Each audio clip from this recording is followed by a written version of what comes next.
Emily Mamunul দায়িত্ব নিলেন চট্টগ্রাম আবাহনীর। বন্দর নগরীর দলটা শেষ পর্যন্ত খেলছে এবারের প্রিমিয়ার লিগে। ২২ আগস্ট রাতে একেবারে শেষ মুহূর্তে বাফুফেতে গিয়ে দল বদলের আনুষ্ঠানিকতা সেরেছে তারা। দল পাওয়া ফুটবলাররা নিশ্চিন্ত হতে পারলেও বড় চ্যালেঞ্জ এখন এমিলি মামুনুলের। এবারের লিগে অংশ নেবে না চট্টগ্রাম আবাহনী।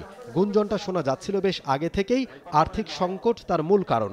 ৫ আগস্ট রাজনৈতিক পালাবদলের প্রভাবে ফুটবলে দল গঠন নিয়ে বিপাকে পড়ে অনেক ক্লাব। নাম প্রত্যাহার করতে চেয়েছিল চট্টগ্রামের দলটাও। ঠিক সেই মুহূর্তে এগিয়ে আসেন সাবেক ফুটবলার জাহিদ হাসান এমিলি, বর্তমানে খেলা চালিয়ে যাওয়া মামুনুল ইসলাম ও রেজাউল রেজা।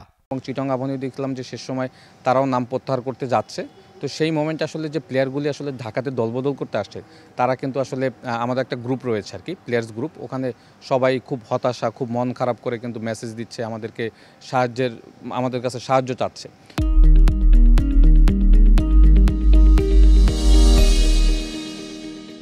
তো ওই প্রেক্ষাপট থেকে আসলে পরে চিটং আবাহনীর সাথে আসলে মামুন বেসিক্যালি যোগাযোগ করছে। হাই যে অফিসিয়াল আছে যে আপনারা যদি না পারেন এটা আমাকে আর এমএলএকে দেন, আমরা দুইজনে মিলে আসলে প্লেয়ারদের রেজিস্ট্রেশনটা করেই রাখি, পরে আসলে আমরা যে ফান্ড বা প্লেয়ারদের যে পেমেন্ট সেইটা নিয়ে আসলে আমরা পরে যতটুকুই পারি প্লেয়ারদের পাশে দাঁড়াবো। আমি কিন্তু আসলে এই টিমের কোনো চিটাং আবাহনী এখন কোনো কিছুই না। আমি কিন্তু খেলতেছি ফর্টিজ এফসিতে, বাট আমার কাছে মনে হলো যে প্লেয়ারদের পাশে একটু দাঁড়াই। দেশের অনেক খারাপ অবস্থায় যখন একজন সাংবাদিক লয়ার হয়ে যেতে পারে, একজন লয়ার যদি সাধারণ জনগণ হয়ে যেতে পারে, তা আমরা তো এজ এ প্লেয়ার, আমাদের ডিপার্টমেন্টটা তো আদার্স মানুষের মতো না। বেশিরভাগ ফুটবলারের আয়ের উৎস এই প্রিমিয়ার লিগ। দল না পেলে হতাশাগ্রস্ত হবেন ফুটবলাররা, অনেকে হয়তো খেলাটাই ছেড়ে দেবেন।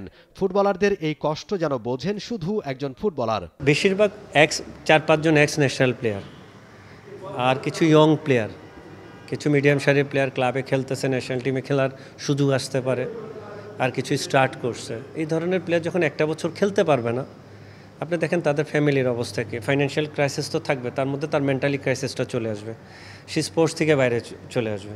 নেই কোনো পূর্ব পরিকল্পনা, হাতে নেই অর্থের যোগান। ফুটবলারদের কথা ভেবে কাঁধে দায়িত্ব তুলে নিয়েছেন সিনিয়ররা। এখন চিন্তার ভাঁজ কপালে, কিভাবে চালাবেন ক্লাব, লাগবে কত টাকা, বসে গেছেন সেই হিসেব নিকেশে। প্লেয়ারদের যদি পেমেন্টও না দিই, প্লেয়ারদের যদি আমি 1 টাকাও না দিই, তাও 1 কোটি টাকা খরচ রয়েছে। আপনার ক্যাম্প খরচ, আপনার ড্রেস বানানো, আপনার খাওয়া দাওয়া, মাঠ ঠিক করা, সব কিছু মিলে তাও 1 কোটি টাকা মানে নিম্ন রয়েছে। আবার আমি যদি প্লেয়ারদের কিছু টাকাও দিই, তাও আমার 2 কোটি টাকা, অ্যাটলিস্ট 3 কোটি টাকা আপনাকে অ্যারেঞ্জ করতেই হবে। মানে একদম না পারতেই না, মানে একটা প্রিমিয়ার লিগ 3 কোটি টাকা হয় না। প্রিমিয়ার লিগের সূচি হয়নি এখনো, হাতে আছে কিছু সময়। নেই শুধু ক্লাব চালানোর অর্থ, টাকা জোগাড় করতে চেষ্টা চালাচ্ছেন এমিলি মামুনুলরা। সবাইকে এগিয়ে আসার আহ্বান। খারাপ টাইমে আমরা চাই যে যতগুলি ব্যবসায়ীরা আছেন, ফুটবলের পাশে যারা আছেন, জাস্ট আমি বলবো যে ফুটবলারদের পাশে থাকেন। আপনি ব্যক্তিগত নাম যখন জয়েন করে নাই, আপনি ক্লাবগুলিকে না দেখে, যদি প্লেয়ার না থাকে ক্লাব থাকবে না, ক্লাব না থাকলে প্লেয়াররা থাকবে না। তাহলে আপনারা যারা ফান্ডিং করেন ব্যবসায়ীরা, আমি বলবো বাংলাদেশে যারা ব্যবসায়ীরা আছে, যদি চেষ্টা করে যারা স্পোর্টসে করেন, তারা শুধু প্লেয়ারদের, ফুটবলারদের পিছনে একটু দাঁড়ান। গতবারের মতো এবারও 10 দল নিয়ে হবে প্রিমিয়ার লিগ। মোমিন Rohan, টি-স্পোর্টস, Dhaka. For more updates, subscribe to our YouTube channel and click on the bell icon. Follow us on Facebook and Instagram. Download T-Sports app to enjoy exciting games and highlights.